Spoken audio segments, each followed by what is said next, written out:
नमस्कार, स्वागत है आपका यूए खबर पर। चलिए शुरू करते हैं आज की ताजा बुलेटिन। सबसे पहले हम आज की हाइलाइट्स को जानेंगे, फिर खबरों को विस्तार से बताएंगे। तो चलिए शुरू करते हैं। लेकिन उससे पहले अगर आपने अभी तक अरब ऐप को डाउनलोड नहीं किया है तो फटाफट कर लीजिए। बता दें कि डाउनलोड करने के लिए आपको ज़्यादा कुछ करने की ज़रूरत नहीं है। जाना है प्ले स्टोर पर, सर्च करना है अरब टाइम्स ऐप, वहाँ पर आपको ऐप दिख जाएगा, आप उसे डाउनलोड कर सकते हैं। तो डाउनलोड ना। इंडिगो ने भारत से अबू धाबी के लिए एक और सीधी फ्लाइट की शुरू। कुवैत में ईद अल अधा के मौके पर मिलेगी लंबी छुट्टी। 6 जून को मनाई जाएगी ईद। यूएई सेंट्रल बैंक ने इस एक्सचेंज हाउस पर लगाया 200 मिलियन दिरहम का भारी जुर्माना। यूएई इस साल अपनी पहली एयर इलेक्ट्रिक टैक्सी का करेगा परीक्षण। दुबई में दुनिया का सबसे बड़ा वीजा आवेदन केंद्र खुला। और आखिर में जानेंगे क्या है आज के रियल रेट्स, क्या है आज के गोल्ड रेट्स और क्या है आज के दिरहम रेट्स। चलिए खबरों को विस्तार से बताते हैं। इंडिगो ने भारत से अबू धाबी के लिए एक और सीधी फ्लाइट शुरू की है। भारत की सबसे बड़ी बजट एयरलाइन इंडिगो ने 13 जून से मदुरै और अबू धाबी के बीच सीधी उड़ान शुरू करने का ऐलान किया है। यह अबू धाबी से जुड़ने वाला भारत का 16वां शहर बन गया है। इससे पहले इंडिगो ने भुवनेश्वर और विशाखापत्तनम से भी अबू धाबी के लिए सीधी उड़ानों की घोषणा की थी। अब मदुरै की ये नई फ्लाइट हफ्ते में 3 बार चलेगी, जिससे खासकर यूएई में रहने वाले भारतीयों को सफ़र करना और सस्ता और आसान हो जाएगा। इंडिगो का कहना है कि छोटे शहरों को सीधे विदेश से जोड़ने का मकसद लोगों के लिए नए मौके पैदा करना है। अब मदुरै के व्यापारी आसानी से यूएई और बाकी देशों में अपने प्रोडक्ट्स जैसे कि कृषि सामान, कपड़े वगैरह भेज सकेंगे। इससे लोकल कारोबार को बढ़ावा मिलेगा और इलाके की आर्थिक तरक्की में मदद मिलेगी। यात्रियों के लिए सबसे बड़ी राहत ये है कि अब उन्हें किसी कनेक्टिंग फ़्लाइट की झंझट नहीं झेलनी पड़ेगी। सीधे फ्लाइट से बिजनेस ट्रिप, पढ़ाई या फैमिली विजिट करना पहले से ज़्यादा आसान और कम समय में हो जाएगा। वैसे भी पिछले हफ्ते ही इंडिगो ने मुंबई और कन्नूर से फुजैरा यानी यूएई के लिए भी सीधी उड़ानें शुरू की थी। साफ है कि इंडिगो तेजी से अपने इंटरनेशनल रूट्स बढ़ा रहा है। कुवैत में ईद अल अधा पर 5 दिन की लंबी छुट्टी 6 जून को मनाई जाएगी।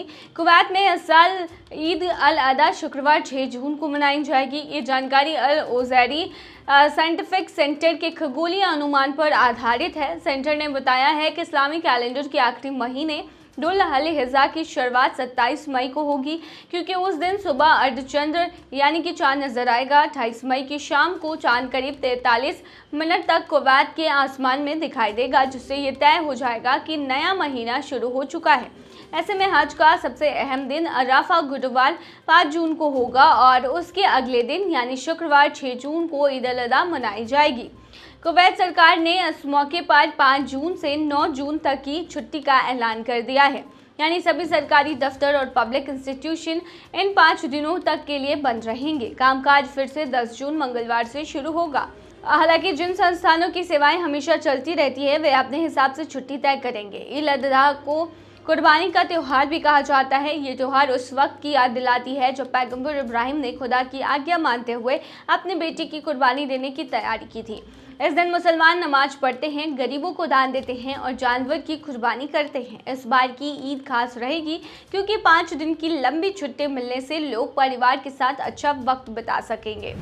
यूएई सेंट्रल बैंक ने एक्सचेंज हाउस पर लगाया 200 दिरहम का जुर्माना। यूएई सेंट्रल ने एक एक्सचेंज हाउस पर कड़ा एक्शन लेते हुए 200 मिलियन दिरहम का जुर्माना ठोका है। यह जुर्माना 2018 के संघीय कानून नंबर 14 के तहत तय नियमों की अनदेखी करने पर लगाया गया है।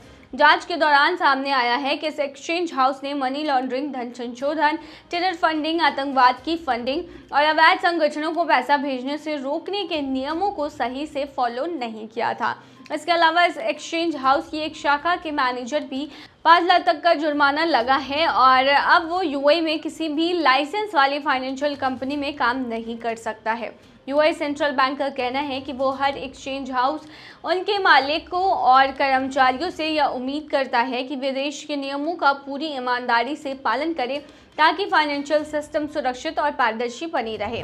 यूएई इस साल अपनी पहली एयर इलेक्ट्रिक टैक्सी का करेगा परीक्षण। यूएई जल्द ही अपनी पहली एयर टैक्सी की टेस्ट फ्लाइट शुरू करने जा रहा है। इस टैक्सी का नाम मिडनाइट रखा गया है और इसे पूरी तरह से इलेक्ट्रिक टेक्नोलॉजी पर बनाया गया है।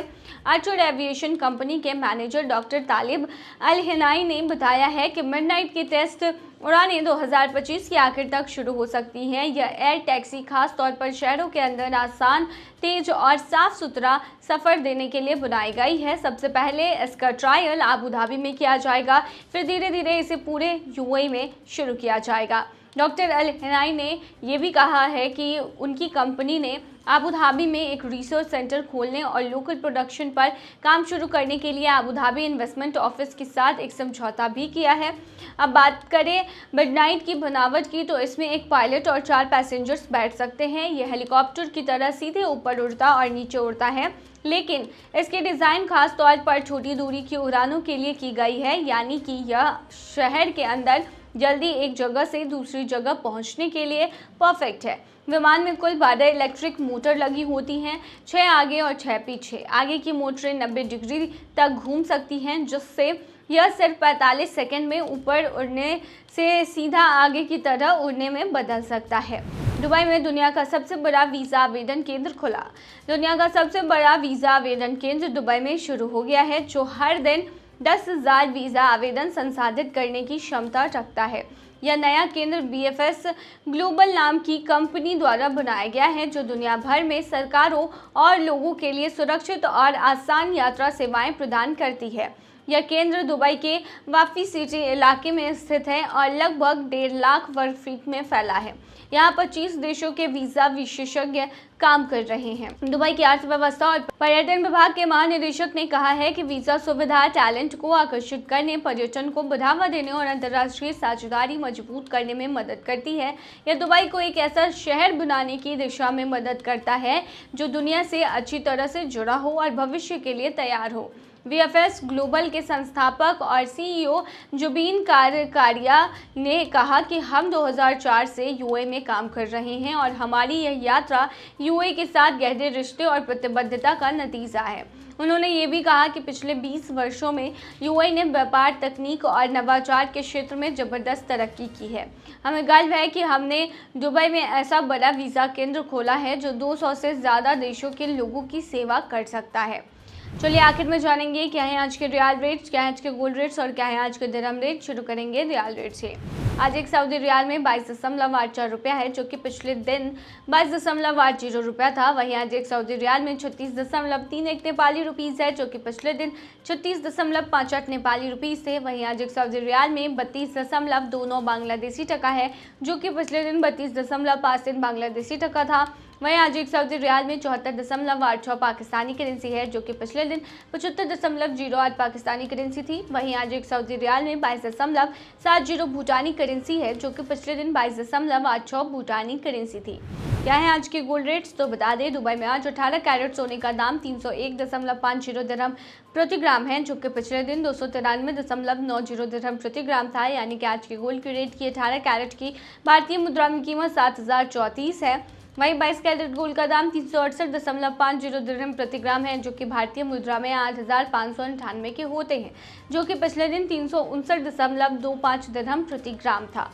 वहीं दुबई में 24 कैरेट सोने के दाम की कीमत की बात करें तो ये 357.75 दिरहम है, जो कि पिछले दिन 387.75 दिरहम थी। वहीं आज के 24 कैरेट सोने के दाम के भारतीय मुद्रा की बात करें तो आज ये 9,280 की है। क्या है आज के दिरहम रेट, तो बता दें आज एक यूएई दिरहम में 23.32 रुपया है, जो कि पिछले दिन 23.29 रुपया था। वहीं आज एक यूएई दिरहम में 37.08 नेपाली रुपीज़ हैं, जो कि पिछले दिन 37.35 नेपाली रुपीज़ थे।